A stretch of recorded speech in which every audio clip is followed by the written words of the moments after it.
A very good evening to you. It is coming up to 9 minutes past 9 o'clock, and it is Healthy Minds, Better Lives with me, Tom, usually of The Breakfast Show here in the hot seat.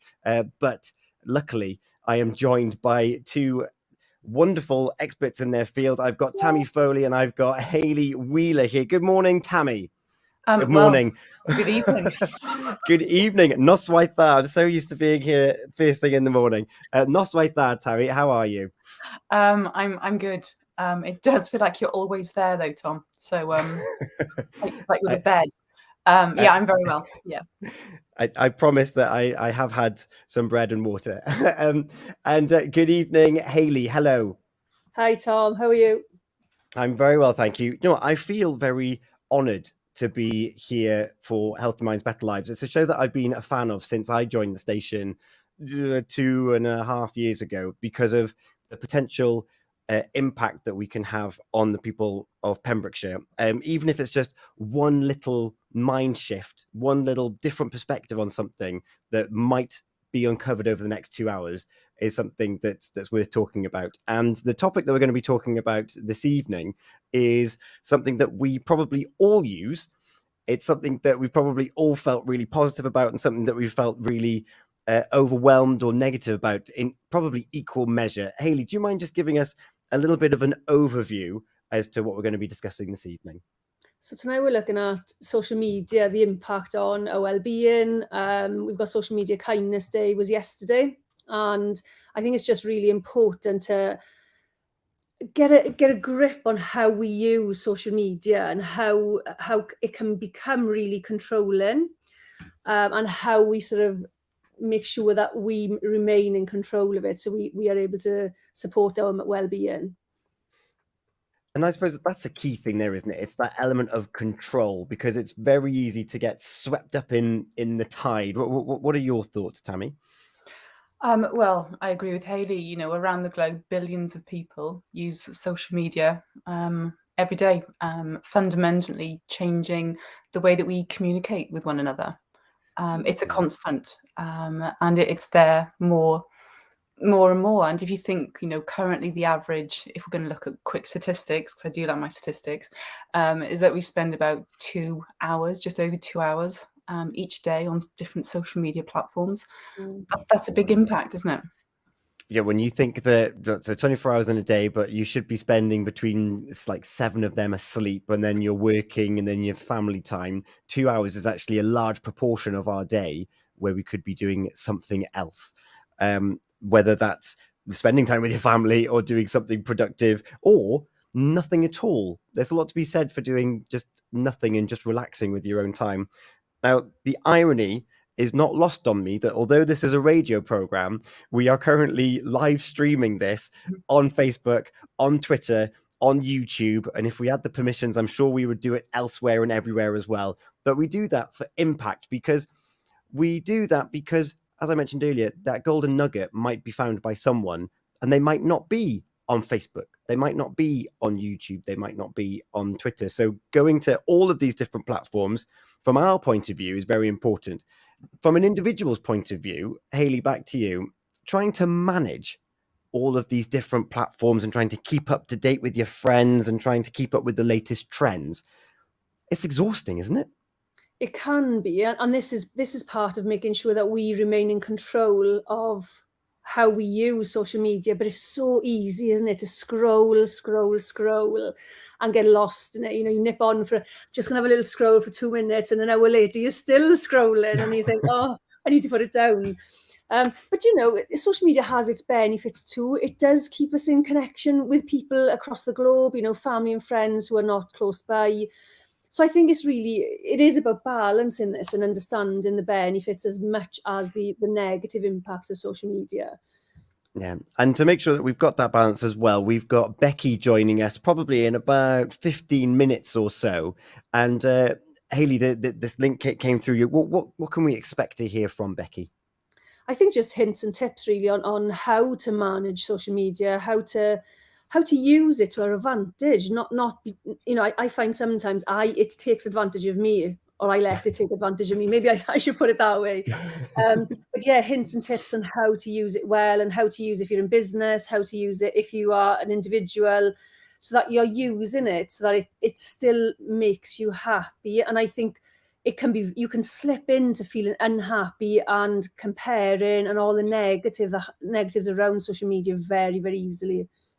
Yeah, because social media, it's great at highlighting people's uniqueness and their individuality, but it's very easy to just go along with those trends and think I should be more like them. And last month, of course, you were looking at Wear Yellow Day. And Tammy, the youth in particular who might not know themselves yet, they may find their tribe, they may find the people that share their uniqueness and their individuality, but likewise, they might not, and they might actually become the victim of something. How can we encourage and support younger people in finding the good side of social media? It has to be education. It's just that communication, isn't it? We know there's positive and negative, as what Hayley and yourself have touched on about social media. We have access to so much information 24/7, and we can be easily influenced. Young people, adults, we're not everyone can be influenced to some level. And we've spoken about before, maybe a few months ago, about that too much positivity being thrown at us online. We open up Instagram, Facebook, and bombarded with all those positive vibes, just be good, happy minds, etc., that we can just kind of get swept away with that. Yeah. But also, we have that kind of looking at gender, where you're looking at posts on social media, young men, impressionable, where they see those macho images of other men, and maybe want to copy that. So again, it comes down to that control, it comes down to education, and just those communication. Yeah. Oh, definitely. And I was just thinking, if we're going to set the scene, I think it is only a fair that we actually highlight a little bit of our own social media usage. Now, being part of the radio and managing the social media that we run here, my screen time on my mobile device is through the roof. I spend a lot of time on social media. You've got, and particularly on Facebook now, you've got your personal profiles, you've got your business pages, you've got other ones that you might manage as well. You've got your Twitter, and you've got your LinkedIn as well to look after your companies. I think if anyone was to look at my average screen time, they would be shocked as to just how much my phone stays on throughout the day. And I suppose going back to that usage, it's how I use it and what am I looking at, or am I utilizing the social media? There's a difference between just scrolling through it for absorption, I'm taking in this information, or I'm utilizing it to share a message. I hope that I link into that sharing a message, of sharing local information, particularly on the Purist Radio pages, sharing the things that I'm up to that others might be interested in. However, if I'm sat at home and I think, oh, I've got 45 minutes here, the first thing I do is I look at my phone and I'm thinking, I'll just have a look at my profile. And then before I know it, I had 45 minutes. I'm now late to whatever I had to go to. Hayley, how does your social media usage and screen time compare to that story? I'm very aware of when I'm stressed because my usage goes up. I'm very aware if something is going on and I'm looking for a distraction. I see the difference in my usage. And I think most of us don't want to see it. We don't want to look at those statistics. We don't want to see it, otherwise we're going to have to do something about it. But it was designed for that. And I think that's really key to understand, is that social media was designed to keep people on social media. So it really is our responsibility for us to take accountability for how much time we spend on it, even though that's what it was designed for. Yes, and it's that mind over matter then, isn't it? You need to have a focus, you need to find something else that you're working towards. Tammy, how does your social media and device usage compare? Again, I agree with Hayley there. I'm mindful. I don't necessarily go on it when I'm stressed or anything like that, but I'm mindful of going on it from a business point of view. to make sure everything's updated, it's relevant. I will find other ways to procrastinate. Don't get me wrong. It doesn't have to be online. But again, I'd always come back to it's only a problem if it's a problem. I mean, Tom, you say about, you have 45 minutes, you go onto your phone, you lose those 45 minutes.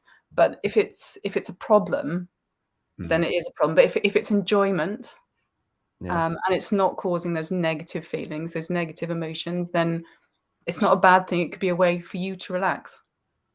And that is fundamentally the great message, is that it's only a problem if it's a problem. Is it having a wider impact? I know we're going to talk about the impact, or some of the impacts, after we've talked to Becky a little bit later on.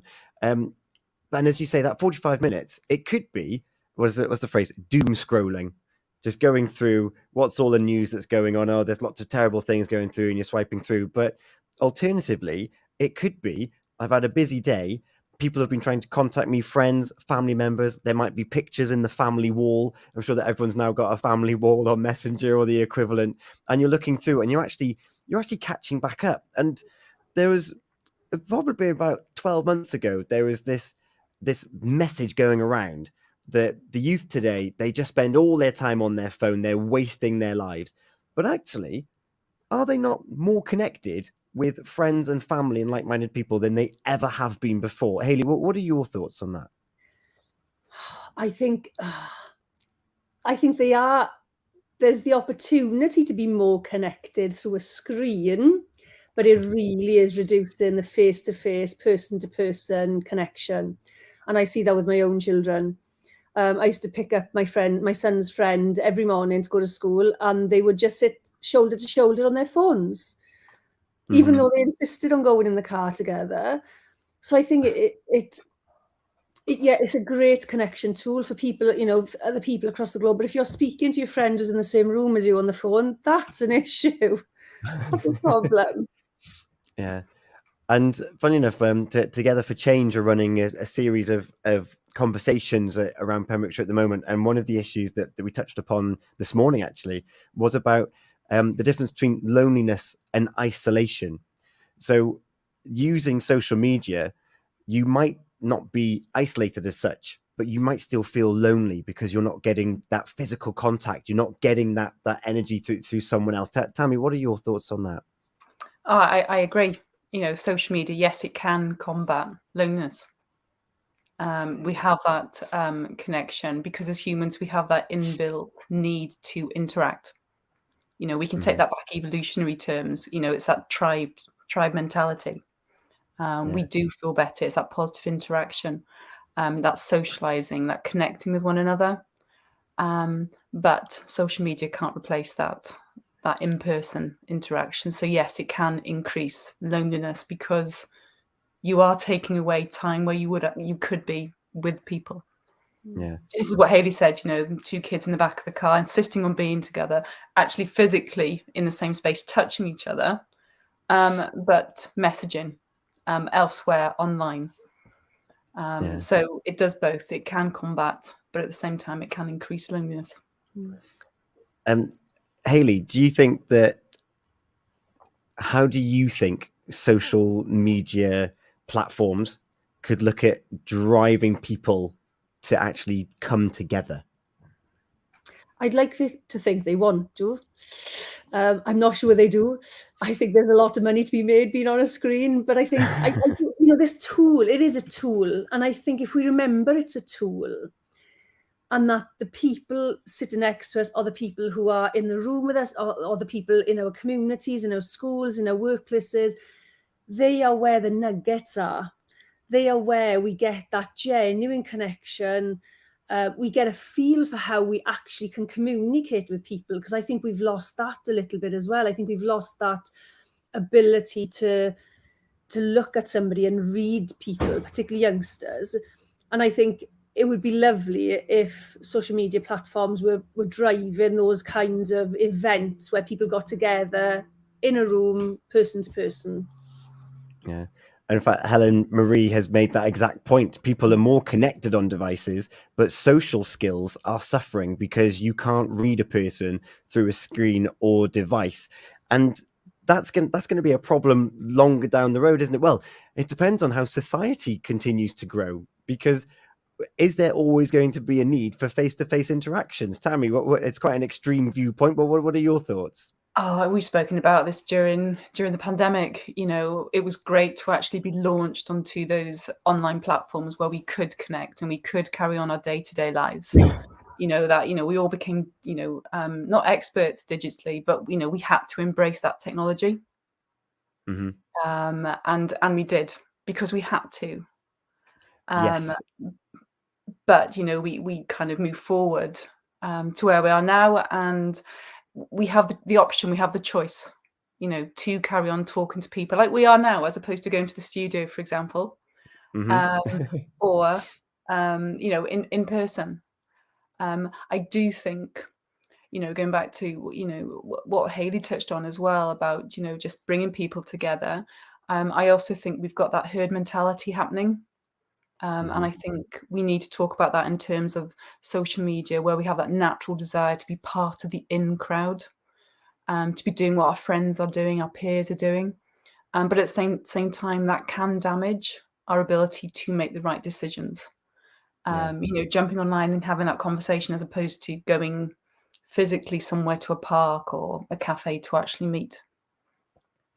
Yeah, I suppose, and that's an evolutionary trait, isn't it? We're designed to follow the crowd, not stand out, to be safe in numbers. And social media gives an impression that we're safe in numbers. And if we see something trending on a hashtag or something, if we join in, we're one of the in crowd of that particular facet of the internet, which is massive. There's so many interactions every single second that we couldn't keep up with it, and yet we've all got our own individual algorithms that keep us on our own straight and narrow to make sure that our viewpoints keep us safe in this big wide world, which is quite a remarkable thing to think about, that it's keeping us safe.